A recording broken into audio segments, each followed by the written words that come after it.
Aquí comienza El Humano Porvenir, una mirada optimista del futuro posible de nuestra especie. El Humano Porvenir, salud, producción agroalimentaria, ambiente y energía. Una hora de noticias, reflexiones y fundamentos acerca de lo que se sabe, se puede saber, lo que se hace y lo que se puede hacer. El Humano Porvenir. Allá vamos.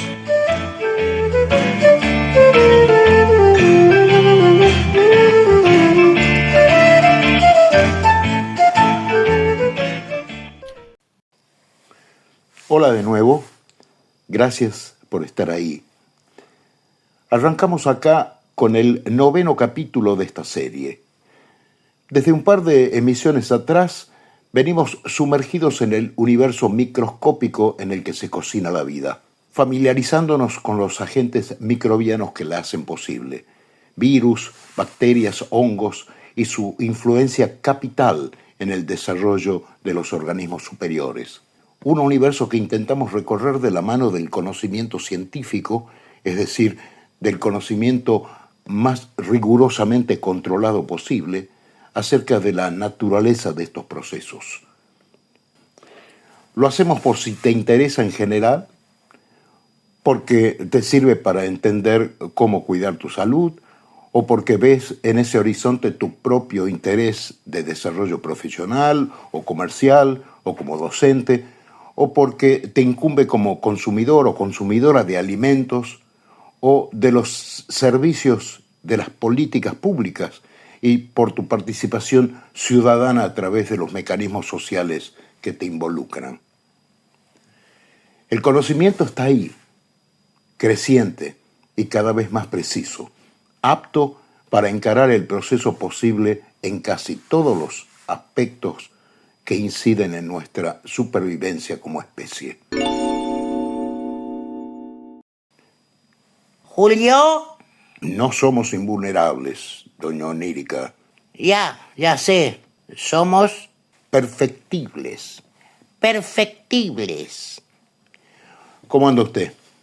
Acá andamos bien nomás, contentas siempre, celebrando amaneceres. Celebrando amaneceres. Bueno, buen tema para una samba. O una chacarera. Celebrando amaneceres en los pagos de mi tía. Cantando y bailando toda la noche hasta que llegue el día. Chacarera, chacarera, Julito. La danza dionisíaca. Ahí es cuando el diablo juega de amigo. La mujer le da vueltas y el hombre lo zapatea. Para dejarlo tranquilo. Doña Onírica. Y bueno, Julito, ¿qué hay de nuevo? ¿Qué tenemos para hoy? Además de lo de la Miriam, claro. La Miriam, sí, su tema favorito. No, me gusta, todos me gustan, pero lo de ella es prometido. Por eso digo, para darle una vuelta más a lo de las bacterias buenas que tenemos en los intestinos, ¿que no? Tal cual. Bueno, ¿y qué más habría? Bueno, tenemos un último fragmento de la charla con Luis Wall. El microbiólogo. Sí, el microbiólogo, sobre los avances y ventajas de la biología del suelo en la agricultura de hoy. ¿Y qué más? Y bueno, una charla con Javier Tonato, jefe del subprograma de agronomía de la caña de azúcar de la Estación Experimental Agroindustrial Obispo Colombres de Tucumán, en consonancia con lo que nos viene advirtiendo Luis Wall, y para rematar, un anuncio. ¿Un anuncio de qué? Bueno, el de la pronta realización de un Congreso Mundial sobre bioeconomía. ¿Qué es eso? Bueno, hablamos con uno de sus impulsores principales, un referente, conspicuo referente de la bioeconomía en nuestro país, Fernando Vilela. Él nos va a explicar bien de qué se trata. Buenísimo. Y bueno, dale, Arranquemos, como dice vos. Comencemos con Miriam, ¿le parece bien? Por supuesto. Hola Miriam, ¿qué tal? Hola Julio, a mí me va bien y a vos cómo te va. Muy bien, acá estamos con doña Onírica. Hola Miriam. Hola doña Onírica, qué gusto saludarle, ¿cómo anda usted? Y bueno, siempre intrigada porque vos me dejas pendiente cosas y yo ando toda la semana esperando volver a contactarme contigo. Al final habíamos quedado en que cuando ocurre esa disbiosis, que son las alteraciones de a ver si me sale, de la microbiota, Muy bien. ¿que ha visto? De la microbiota, ¿qué es lo que hay que hacer? Bueno, si uno conoce la causa de la disbiosis, lo primero que hay que hacer es suspender la causa. Por ejemplo, si es por una intolerancia alimentaria, dejar de comer o beber eso que te está dando disconfort. Ajá. Si es por antibióticos, si te tienes que terminar los antibióticos, pues entonces vamos a hacer modificaciones en la dieta. Y Co- si tienes una dieta de mala calidad, pues hay que mejorar la dieta. Entonces, ahora te voy a contar exactamente de qué estoy hablando. Bueno, a ver. Eh, Viste que todo el mundo habla de que hay que aumentar la cantidad de fibra en la dieta, Ajá. y la fibra y la fibra y la fibra. Pues a la fibra le llamamos los prebióticos y Pre- Prebióticos. Ajá. prebióticos, porque las fibras cumplen muchas funciones dentro del tracto gastrointestinal, porque por un lado actúan como un escalafón, como una estructura física donde las bacterias se agarran, se comunican, se mueven en el medio de todas estas fibras que arman Como eh, retículos, como retículos, estructuras, son estructuras donde se van ubicando las bacterias. claro, Y a estructuras la vez, materiales. exacto, y además de eso, la van degradando a la fibra, porque esa es la función de las bacterias, de degradar las partes del alimento que nosotros como humanos no podemos degradar o digerir porque no tenemos las enzimas. Las bacterias tienen muchísimas más enzimas que nosotros.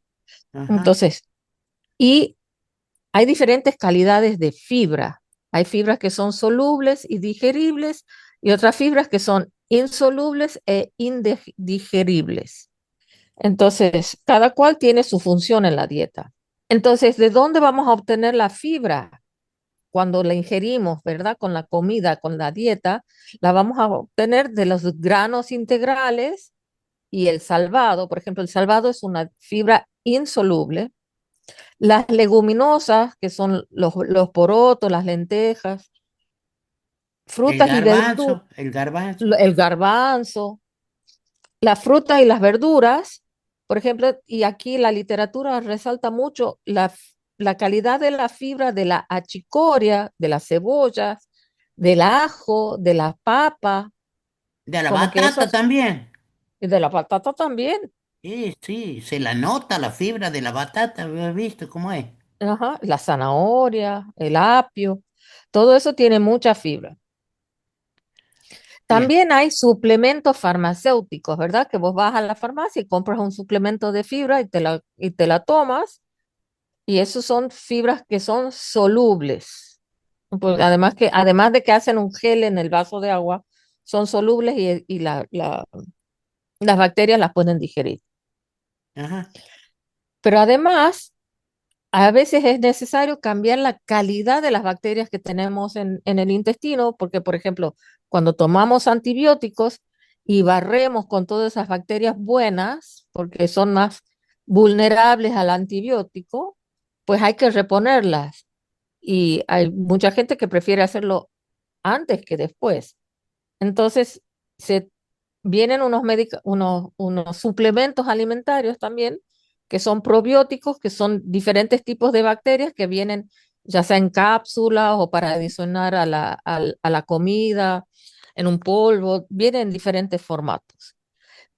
Pero si uno quisiera usar la dieta para aumentar la cantidad de bacterias beneficiosas, se pueden comer, por ejemplo, productos lácteos fermentados, como es el yogur, los quesos, el kefir. Ajá. El chucrut es una verdura fermentada que da bacterias y fibras, porque el Ah, repollo tiene mucha fibra. La cerveza también es una bebida que es producto del fermento de diferentes bacterias. Acá, por ejemplo, se puso de moda el kombucha. El kombucha es un té fermentado. También está de moda comerse el chucrut de los coreanos que se llama kimchi. el kimchi, tan rico que Claro, es. sí. Hay distintos tipos de kimchi, pero son todos ricos. Sí, pues comer las cosas, las conservas fermentadas, no en vinagre, sino fermentadas naturalmente, pues todo eso mejora la cantidad de bacterias beneficiosas en la dieta. Qué bueno. Ah, sin necesidad de ir a la farmacia. Sin necesidad de ir a la farmacia. ¿Está bien? Entonces, ¿qué es lo que nos da el tener un- una estructura de fibras y de bacterias buenas en el tracto gastrointestinal? Lo lleva a que se mejore el metabolismo de la glucosa, facilita la pérdida de peso, mejora la salud cardiovascular, mejora el manejo de la presión arterial, ayuda a disminuir el colesterol y disminuye el riesgo de contraer cáncer de colon. Bueno, justamente yo le estaba comentando fuera del micrófono a doña Onírica que había escuchado acerca de una noticia muy importante relativa a las bacterias y el colesterol. Supongo que está al tanto. Sí, sí, porque esa fue una noticia muy prometedora. Ajá, Em, no se refiere exactamente al colesterol, no quiero que nuestra audiencia malinterprete, sino que se refiere a las placas de ateromas que se encuentran en la vasculatura de las personas más añosas. ajá, Porque se acuerdan que les comenté eh, que la disbiosis puede dar diferentes síntomas, pero también puede ser asintomática. ajá. Entonces, ya se sabe hace más de 10 años que la microbiota intestinal produce ciertas sustancias que salen del intestino, pasan a la circulación y se venía observando de que había un impacto en la vasculatura de estas sustancias. Entonces, la noticia que salió eh, un par de semanas atrás fue de que no solo que se identificó la sustancia, sino que se confirmó su presencia en las placas de ateroma y se identificó el receptor que tienen las células de la vasculatura hacia esa sustancia. Las Entonces, células de las de arterias. las arterias, Ajá, el endotelio, que es la membrana finita, finita que recubre por dentro a las arterias. ajá. Entonces, tienen un receptor para esta sustancia que no es positiva para el ser humano, que se origina de una disbiosis asintomática. Entonces, lo prometedor de esto es que en aquellas personas en donde ya se ha tratado todos los factores de riesgo para aterosclerosis y persiste el desarrollo de ateromas, el hecho de que se haya identificado estos receptores significa de que aquí en adelante van a estudiar para crear un medicamento o un tratamiento que afecte a esos receptores para que no se crea el ateroma después. Es Pero decir, ya ni, ajá, hay que frenar una partecita para que las bacterias no ayuden a que se formen esas, ¿cómo se llaman? Ateromas. Ateromas. ateromas. Mira Sí, vos. pero no vamos a hacer el impacto en el microbiota, sino en el órgano que se afecta, porque En las arterias, claro. en las arterias, porque no sabemos qué otras sustancias producen esas bacterias, porque pueden producir A lo mejor 500 sustancias que sean positivas y una que es negativa. Entonces no podemos ir a decir, ah, no, vamos a arrasar con todo, vamos a dar un antibiótico a sacar esta bacteria. No, vamos a, a impactar el receptor que lleva a que se haga una lesión nociva, pero no a la bacteria. Gran Creo descubrimiento, gran que descubrimiento. es un gran descubrimiento, porque ahora podemos abordar, es el eslabón que faltaba para descubrir cómo es que se forman las placas de ateroma. Bueno, Es Miriam, muy interesante. muchísimas gracias, ¿eh? Muchísimas de nada. La seguimos la próxima, que no. No te vas del todo, que no. No me No, no, voy, no, no se va del todo. no me voy del todo, me voy a ir a mi casa a atacar la biblioteca a ver qué otra sorpresa interesante le traigo la semana que viene. Bueno, buenísimo, buenísimo. Buenísimo. Sí. Ok, Chao, gracias, ¿eh? chao, de nada, un placer.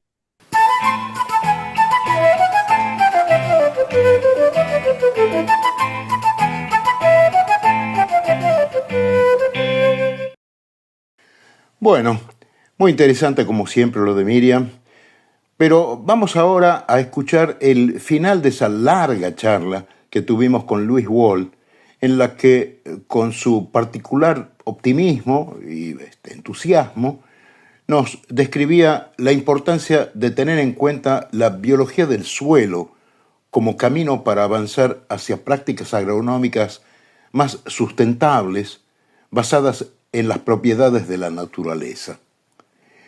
Venía diciéndonos que si bien es imposible renunciar de golpe a lo que la agricultura viene acostumbrada a hacer, respecto especialmente del uso de los insumos de síntesis química o conocidos como agroquímicos, hay conocimiento suficiente y suficientemente confiable para ir corrigiendo esos desvíos con impacto ambiental negativo.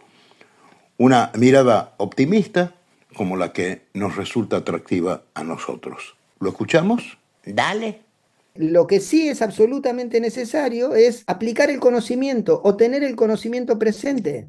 Incluso hasta el propio agricultor que sigue haciendo una agricultura en base a insumos químicos, cuando se entera de toda esta, llamémosle, yo lo sigo llamando novedad microbiológica del suelo, microbiológica de las plantas, hace lo que, sí, lo que hizo siempre, pero está mirando al suelo y a la planta de otra manera. Y empieza a prestar atención a otras cosas. Y se da cuenta que si va haciendo uso de cultivos de servicio, de ciertos insumos, rota cultivos, va a empezar a observar mejoras que las puede interpretar en términos biológicos y es como yo digo, empieza a ser un camino de ida. Nadie cuando empieza a hacer algo que le hace bien al sistema y le hace bien a uno porque ve que es su sistema, es su producción, nadie vuelve para atrás. Nadie quiere estar envenenado o enfermo, perdón. Entonces, ahí hay un tema. Y hay otro tema, que si me permitís, quiero también mencionar. Hay otro tema que es un riesgo que se habla bastante poco, que es que la acumulación de agroquímicos en los sistemas, y lo digo a nivel mundial, genera en los campos selección de genes de resistencias a antibióticos.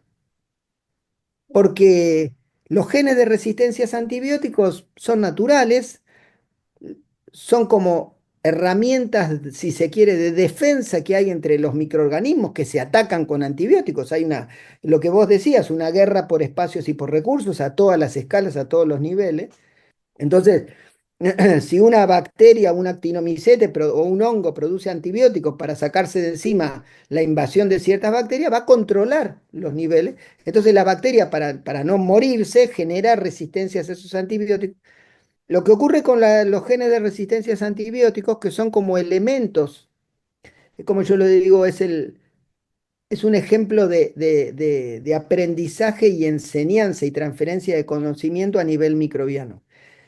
Claro. Los microorganismos aprenden a resistir a un antibiótico y son capaces de transferir ese gen de resistencia a otro microorganismo que tiene al lado por un mecanismo de transferencia genética horizontal.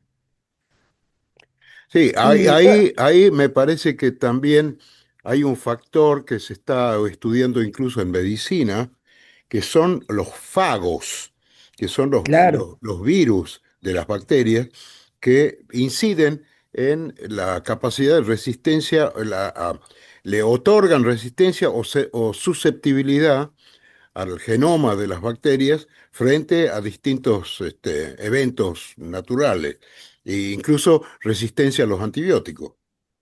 Totalmente. Yo creo que mencionaste, si se quiere, lo que todo. A mí me parece fantástico porque yo hablo como si ya estuviera todo descubierto. Y, Eh, y yo podría decir que lo único que sabemos es que cada vez sabemos más todo lo que no sabemos, digamos. Yo, Claro, yo no lo dije, pero en ese gramo de suelo que hay 10.000 millones de bacterias, hay 1 billón, 1 millón de millones de partículas virales. No tenemos mucha idea qué es lo que hacen todos esos virus que existen en el planeta. Después claro, aparece uno que se descontrola como el COVID y nos genera el problema que nos generó. Pero, sí, pero lo mismo que las bacterias, no todas las bacterias son patógenas. Las bacterias claro, son todas benéficas para los sistemas, lo que acabamos de hablar del holobionte, las bacterias claro, que la planta necesita. Nosotros también necesitamos los virus para vivir porque forman parte de los sistemas. Lo que pasa es que algún virus se descontrola y nos genera una enfermedad, como una bacteria se descontrola y nos genera una enfermedad. Bueno, es el funcionamiento de los sistemas. Pero así ahí es. hay otra frontera por descubrir. Pero quiero terminar con una cosa, que es este riesgo que implica continuar, insistir con el modelo de agricultura en base a insumos químicos. Eso conlleva un riesgo para la humanidad, porque, porque esa selección de genes de resistencias a antibióticos que se van acumulando en bacterias, que es lo que nosotros conocemos como las infecciones intrahospitalarias, las bacterias resistentes a muchos antibióticos, que hasta ahora se creía que era un fenómeno cultural de las ciudades, de los hospitales, porque en los hospitales hay mucho consumo, digamos, de antibióticos entre la comunidad enferma o pacientes enfermos, y eso genera la- el aumento local de las resistencias a antibióticos. Bueno, parece que el ambiente me refiero al ambiente, al campo abierto, también es capaz de contribuir a la generación de estas bacterias súper resistentes. Y Claro. cuando aparezca una bacteria súper resistente a todos los antibióticos que nosotros conocemos, podemos llegar a estar en una situación previa a la penicilina. Y entonces la humanidad se pegó un tiro en el pie, porque, porque no vamos a morir de un rasguño, Ajá. porque nos vamos a infectar con esta bacteria y no tenemos con qué pararla. No hay vacuna. Entonces ahí hay un riesgo que es como uno dice, bueno, te lo está diciendo la ciencia desde distintos lugares.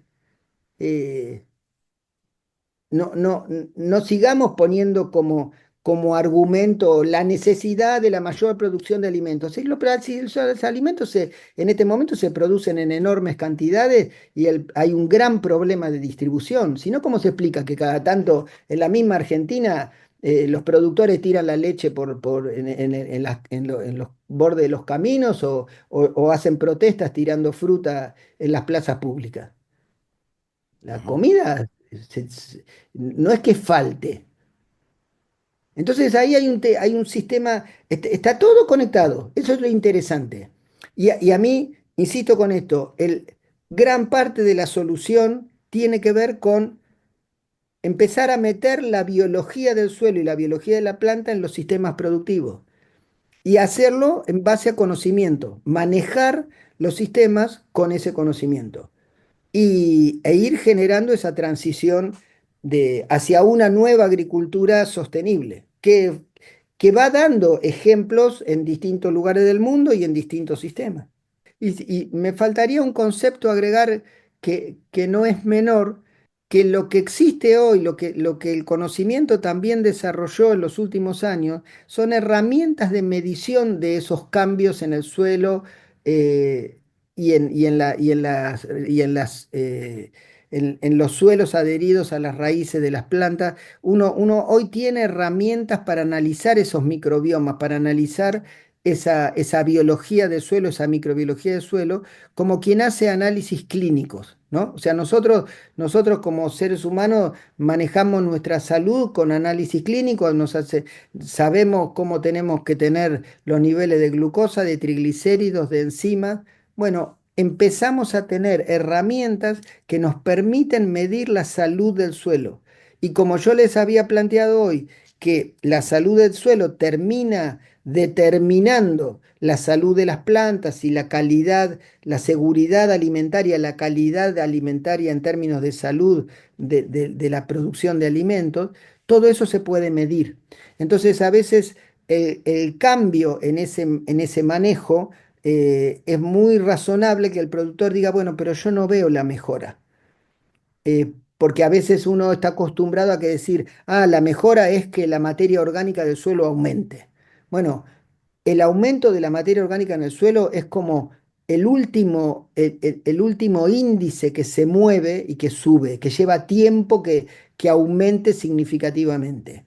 Pero mientras tanto, la calidad de la materia orgánica del suelo, por más que sea poca, puede mejorar mucho y puede mejorar mucho en su interacción con la planta. Todo eso hoy se puede medir. Entonces, eso que no se ve.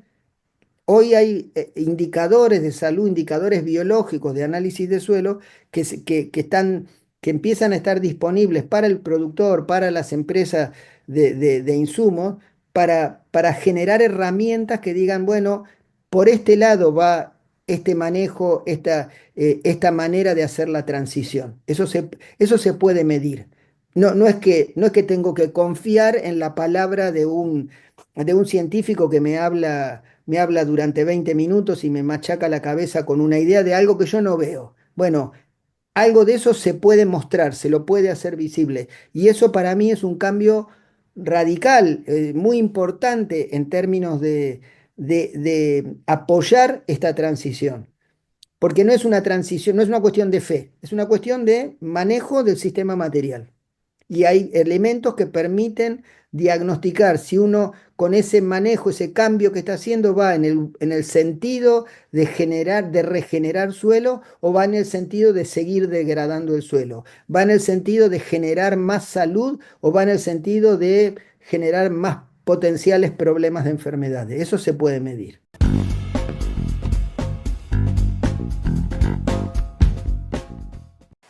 Bien, hoy se sabe más y lo que se afirma se puede medir. ¿Mm? Nos quedamos con eso, doña Nérica. Lo que se afirma se puede medir. Vamos ahora a una pausa y luego volvemos con lo que nos contaba Javier Tonato acerca de lo que se está haciendo en la agronomía de la caña de azúcar en la centenaria y siempre actualizada Estación Experimental Agroindustrial Obispo Colombres de Tucumán.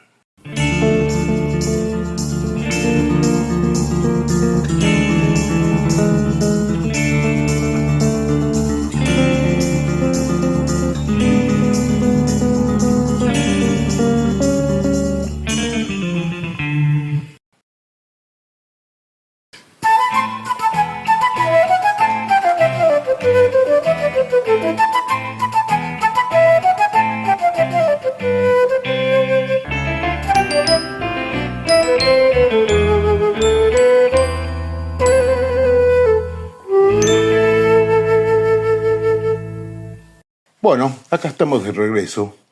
Recordemos a nuestros oyentes que pueden escribirnos con consultas o sugerencias o críticas incluso a elhumanoporvenir@imaginaria.inc con K al final, INK. Y los que se pierden estas emisiones en directo por la radio o por internet, les recordamos que la emisión de cada capítulo puede escucharse los lunes, a partir de los lunes, en YouTube. Vamos ahora a escuchar a Javier Tonato, flamante jefe del equipo de agronomía de la caña de azúcar de la Estación Experimental Obispo Colombres. Escuchemos. Bueno, como para hacer un resumen de las líneas de trabajo que tenemos, no como describiéndolas como formalmente las tenemos, sino como temas para transmitir, creo que es mucho más interesante hablar de áreas temáticas.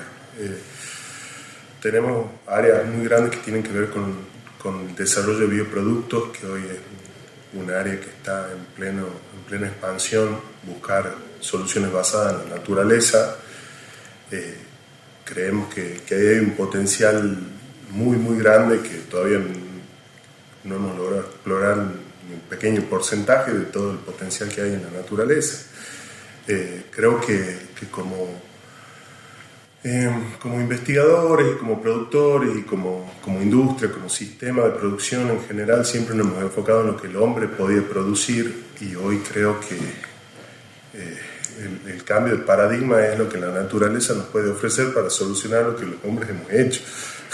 Estamos lidiando con las consecuencias de esos enfoques tradicionales y nos estamos dando cuenta que la naturaleza tiene soluciones todavía para ofrecer, y hay que saber identificarlas y transformarlas o aislarlas para aplicarlas, ¿no?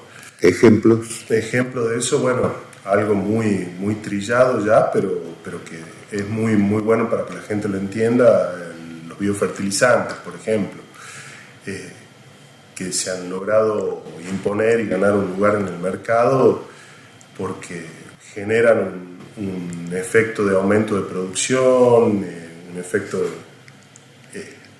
Los biofertilizantes sustituyen a la urea de síntesis. Sí, pueden sustituir a distintos tipos de fertilizantes según el tipo de biofertilizante del que estemos hablando. En general, sí, la idea es reemplazar, aunque sea una parte de las dosis de los fertilizantes sintéticos, con nitrógeno en general, no solo de la urea. Cualquier fuente de nitrógeno sintético que uno pueda reemplazar con un biofertilizante, creo que es un pequeño paso hacia adelante en la sustentabilidad del sistema.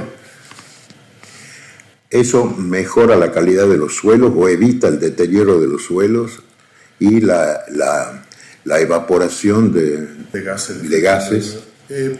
Sí, reduce las emisiones, ahí hay que poner un poco la lupa en los procesos productivos. Habría que examinar de cerca el proceso productivo de un fertilizante sintético y de un bioproducto y compararlos. En principio hay un beneficio hacia el lado de los bioproductos, pero como todo, esto no es cuestión ni de demonizar uno ni de poner todas las expectativas en el otro. Creo que es como armar un rompecabezas donde uno tiene que saber dónde va a poner cada ficha y cómo va a participar en ese escenario final.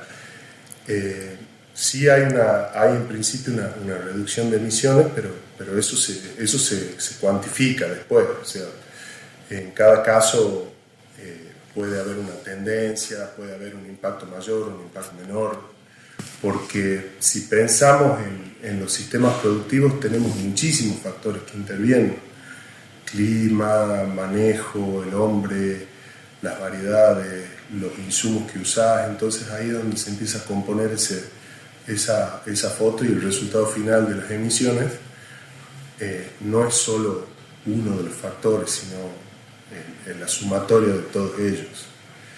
Después, como otros bioproductos que tienen un potencial muy grande, hoy estamos trabajando en los bioactivadores, en bioprotectores, en recuperadores de estrés, que son bioproductos que tienen una acción particular. Algunos producen un incremento del rendimiento, pero a veces el efecto de ellos va por una recuperación de un estrés térmico, por una alta temperatura, por ejemplo, por una temperatura muy baja, por un estrés hídrico, por sequía.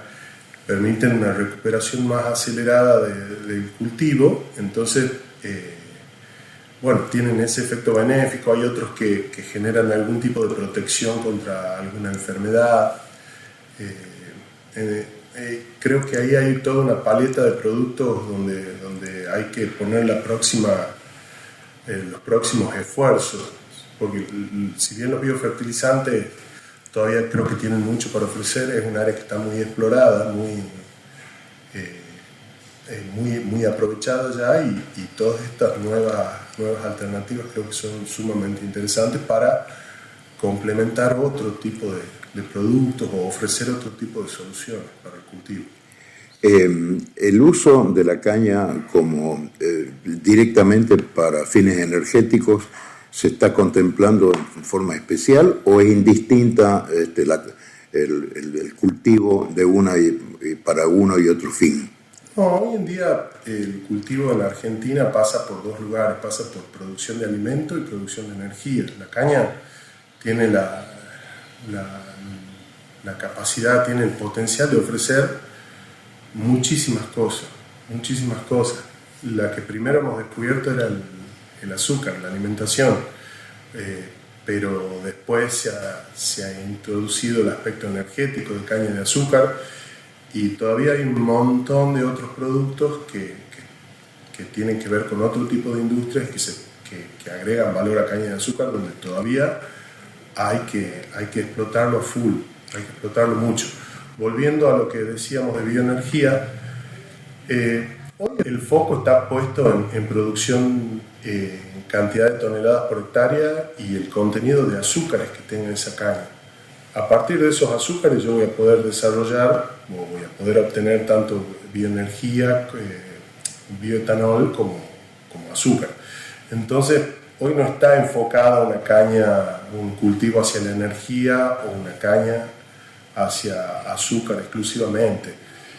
Se busca un producto a partir del cual yo después voy a poder hacer los derivados a nivel industrial. ¿Qué subproductos de la caña de azúcar podríamos mencionar para que la gente tenga una idea del potencial del cultivo? A ver, como subproducto tenés fibra, por ejemplo, que no solo puede ser para producción de papel o de energía como la conocemos, sino que hay toda una serie de desarrollos que se pueden hacer que tienen que ver con productos aislantes, que tienen que ver con productos para construcción, con materiales, con polímeros. Después hay toda una serie de derivados de ácidos y demás que tienen que ver con el aprovechamiento para la producción de plásticos, de bioplásticos, productos que sean biodegradables fácilmente. Hay precursores para la industria petroquímica también. Hay una serie de derivados con los que se puede trabajar después en transformaciones industriales que creo que el límite de esto va a ser un poco la imaginación, la búsqueda, o quizá la imaginación a partir de un problema a resolver, que es lo que pasa mucho en la estación experimental. Nosotros recibimos una situación a resolver y nos ponemos a trabajar en eso. Creo que ahí pueden estar disparadores importantes para buscar este tipo de productos que creo que pueden agregar muchísimo valor a la industria. Por supuesto con una inversión correspondiente, un desarrollo tecnológico necesario para eso. ¿Cómo ven ustedes ahora la respuesta de los productores respecto de las innovaciones necesarias y posibles? La respuesta de los productores mismos ante las propuestas de innovación, bueno, y las mejores prácticas. Sí. En ese sentido tenemos como, te podría decir, como dos grupos de productores. Tenemos productores que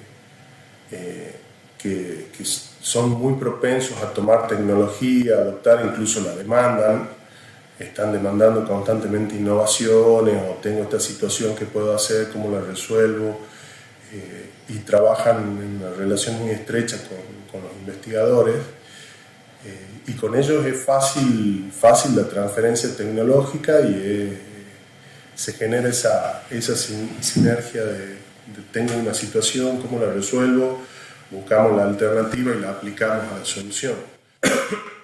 Y después tenemos productores que son más conservadores por una cuestión de escala, por una cuestión de de tradición, de cultura, donde los cambios tecnológicos son más difíciles, porque el cultivo de caña con ello tiene que ver con una tradición familiar en general, con una transmisión de generación en generación y un orgullo de eso, que a veces hace que sea necesario otros procesos para transferir la tecnología. Para eso nosotros tenemos proyectos con pequeños productores donde nosotros nos acercamos mucho a trabajar con ellos en la demostración.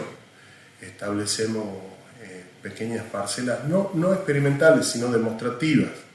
Hacemos parcelitas donde hemos probado distintos tipos de fertilizantes, por ejemplo, con ellos y bioproductos, y ellos lo han ejecutado. Nosotros meramente dirigíamos el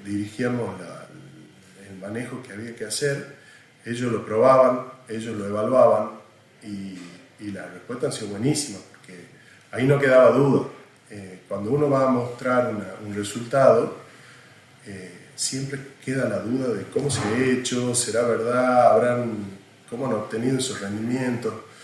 Cuando lo hemos hecho en campos de ellos, con equipamiento de ellos y ellos haciendo las labores, ya no ha hecho falta esa demostración o convencerlos de que las cosas estaban bien hechas, ya los resultados hablaban por sí solos. Entonces hemos adoptado un poco esa metodología de acercarnos mucho a ellos, series de charlas, de capacitaciones, pero parcelas demostrativas en el campo con ellos, y ha sido muy positivo. ¿Prosperan las propuestas de caña verde, es decir, evitar quemar los cañaverales? Sí, creo que hoy hay algo que todavía está pasando, y es la imagen esa de la caña de azúcar en Tucumán quemándose. Es muy difícil desterrarla, y las estadísticas que tenemos, las últimas estadísticas, hablan del 98% de adopción de caña sin quema, de caña verde. Hoy ya deberíamos estar presumiendo de eso, y sigue instalada esa imagen. Creo que hoy en día hay que difundir mucho esos resultados, hay que difundir mucho, seguir trabajando mucho en la difusión sobre este manejo sin quema, manejo de caña verde, por múltiples factores, por el impacto que tiene en la sociedad. Los cañaverales de Tucumán están todos rodeados de población, no hay un cañaveral que no tenga una familia cerca, por el impacto en la salud, por el impacto en el medio ambiente, por el impacto en la salud de los suelos. Y el rendimiento de la caña misma, que es mejor. Sí, los beneficios agronómicos que tiene. Por eso la estación tiene especialistas que trabajan en este tema, y actualmente están trabajando en capacitaciones para docentes. Entonces ya buscamos que el mensaje llegue esta es una estrategia con el gobierno, por supuesto. Buscamos que el mensaje llegue cada vez más temprano, ¿sí? Y creemos que las escuelas, y sobre todo las escuelas rurales, es donde más rédito se puede sacar en ese proyecto, en esa iniciativa. Se están capacitando muchísimos docentes junto con la gente del medio ambiente, la gente del gobierno, la mesa de gestión ambiental de la provincia. La estación también, la mesa de gestión, ha desarrollado un protocolo de manejo sin quema de cañaverales sin uso de fuego, y que se pueden certificar. Hoy en día la estación es propietaria del protocolo Local Gap, que certifica las buenas prácticas agrícolas, y es una herramienta muy interesante para demostrar después que en el caso de una quema accidental uno no tiene el espíritu de usar esa herramienta que es el fuego, sino de alejarse de ella. Entonces, a través de esa certificación también se puede probar eso.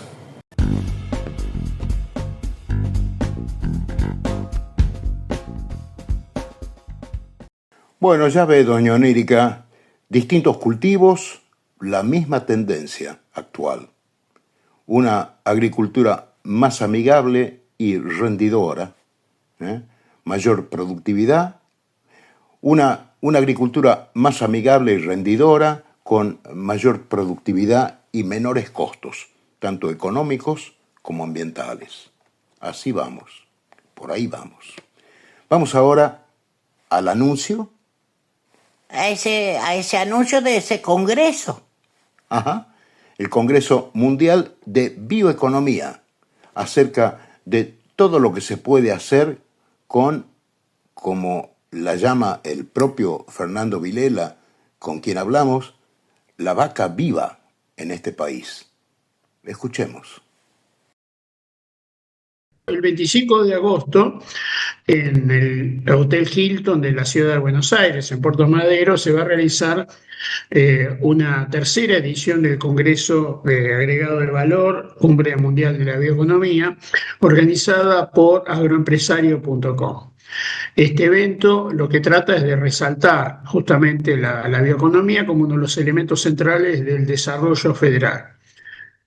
Nuestras inquietudes tienen que ver justamente con este aspecto, ¿no? Cómo generar arraigo de población, aumento de las exportaciones, agregado de valor local, generar múltiples productos que hoy son demandados a nivel global, desde los tradicionales proteínas hasta los biocombustibles, bioplásticos, distintos tipos de insumos biológicos que conforman lo que podemos llamar la bioeconomía.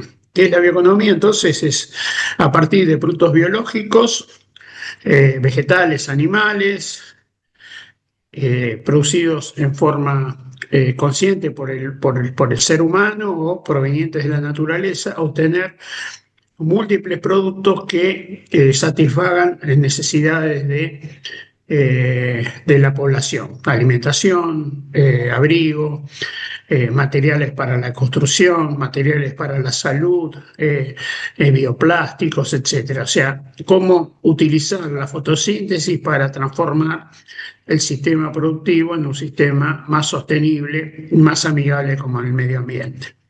Muchas veces estos esquemas responden también al concepto de economía circular, donde antes en una economía lineal había un producto y había un desecho, hoy ese desecho pasa a formar parte de una agregación de valor que finalmente minimiza justamente estos desechos, aprovechándolos para obtener productos de distinta naturaleza.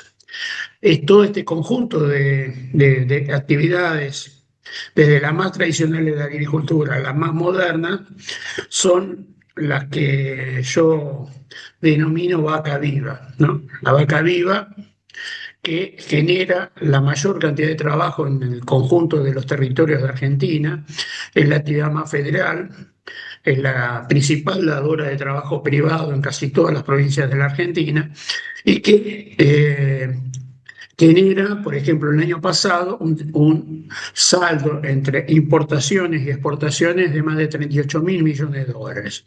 El sector que le sigue en forma positiva es el de la energía, que pasó de ser negativa en los últimos años a ser positiva, pero está en torno a los 4.000 millones de dólares el año pasado entre Expo e Impo. O sea que 10 veces menos es vaca muerta por ahora que vaca viva. Y por otro lado, el sector minero, que está entre 2 y 3.000 millones de dólares. Bueno, todos estos que hoy aparecen con mucho énfasis, ojalá que les vaya muy bien. Sin embargo, son mucho menores y seguro que van a impactar en el trabajo en forma baja, ¿sí? Hacia adelante, ¿qué pensamos? Pensamos que el país necesita todos estos instrumentos. Necesita vaca muerta, pero necesita sobre todo vaca viva. Necesita la minería, necesita el turismo receptivo, necesita la economía del conocimiento, que son esos 5 grandes columnas que van a generar trabajo, y divisas, que es el problema principal de Argentina económico en los últimos años. Exportamos muy poco, cada argentino exporta la mitad que un uruguayo, la tercera parte que un chileno, estamos muy aislados, y entonces, bueno, la suma de todos estos sectores, más una transformación del sector agropecuario a fondo, que permita que en lugar de exportar el 70% del mes que producimos como grano, lo podamos transformar en proteínas animales, en biocombustibles, etcétera. Lo mismo que otros productos en cada una de las regiones de la Argentina. Bueno, todos estos entramados deberían ser parte de un proyecto de desarrollo nacional. De esto vamos a hablar el 25 de agosto. Para hacerlo, estamos convocando, y como tiene para ser acordes con lo federal, no solamente autoridades nacionales, sino de las provincias. Una parte de las provincias van a estar presentes. Las intendencias, por el tema territorial, y también múltiples expertos de las distintas cadenas agrobioindustriales, de las instituciones, van a estar las 4 de la mesa enlace, pero de todas las cámaras relevantes, va a estar, por ejemplo, de Tucumán, de la caña de azúcar y de cítricos, y embajadores que representan la demanda. Vamos a tener cerca de 30 embajadores de los países más importantes. Estoy hablando de países más importantes desde el punto de vista de la demanda de nuestros productos, ¿no? Vamos a tener gente de Brasil, de la Unión Europea, de India, de China, de Japón, o los países árabes, de varios de ellos, Israel. Bueno, un conjunto de nuestros principales demandantes que nos puedan contar qué están requiriendo, qué necesitan de la Argentina, y bueno, y qué características deben tener ellos, ¿no es cierto? ¿Qué normativas? Por ejemplo, va a haber gente que trabaja la parte halal, la parte orgánica, o trazabilidad y certificación, bueno, distintos tipos de elementos que permitirían agregar valor a esas exportaciones, ya sea por el tipo de producto, por el agregado de valor o por la certificación y trazabilidad. Tenemos un sistema muy amigable con el ambiente, productivo. Lamentablemente, por cuestiones defensivas, muchas veces se intentó encontrar el mecanismo y bueno, finalmente al final del día resulta que tenemos la agricultura de menor huella de carbono del mundo y de menor huella de agua. Bueno, estos elementos son generales, pero hay que ponérselo a cada uno de los productos de forma tal que los consumidores que evalúan esto como un valor adicional lo tengan presente. ¿Qué perspectiva ves para el desarrollo de la bioeconomía en el país? Bueno, sin ninguna duda es una parte de un camino virtuoso, ¿no es cierto? Si hubiese algún tipo de certeza para las inversiones, porque para agregar valor requiere inversiones, ¿cierto? Esas inversiones muchas veces se amortizan en varios años, con lo cual si vos no tenés un incentivo para que esas inversiones no les cambies las reglas de juego, vas a poder lograr entonces avances que de otra manera será difícil. Yo estoy convencido de que si esas señales se dan y permanecen en el tiempo, eso va a ocurrir porque el mundo está necesitando. Cuando vos escuchás a los embajadores, ellos están buscando alternativas que les generen seguridades. O sea, uno de los elementos centrales de muchos de los países más demandantes es seguridad alimentaria para sus poblaciones. Y esa seguridad alimentaria no se puede sostener por la propia producción. O sea, un Japón, un China, un India no les da la posibilidad de, con sus recursos, tierra, agua y tecnología, de poderse abastecer. Necesitan de terceros, ¿no es cierto? Y entonces esos terceros, Argentina forma parte de un elenco posible, sí, solo sí le da cierta certeza de que, bueno, lo que digamos que vamos a hacer, lo hagamos en tiempo y en forma, ¿no? Hasta ahora eso no venía ocurriendo, pero bueno, es la alternativa que debemos construir, ¿no?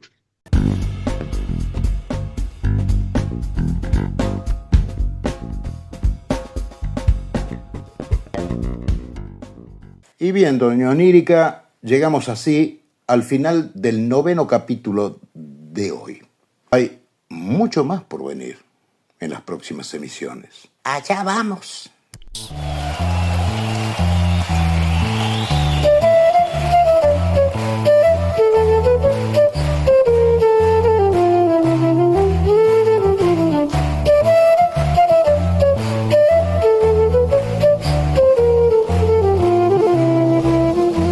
Ahora sí, final.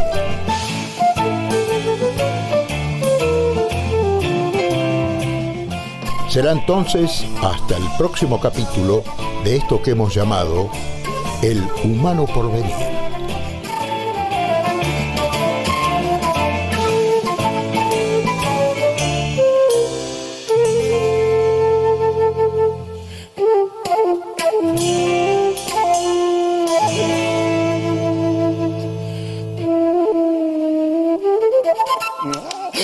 Allá va.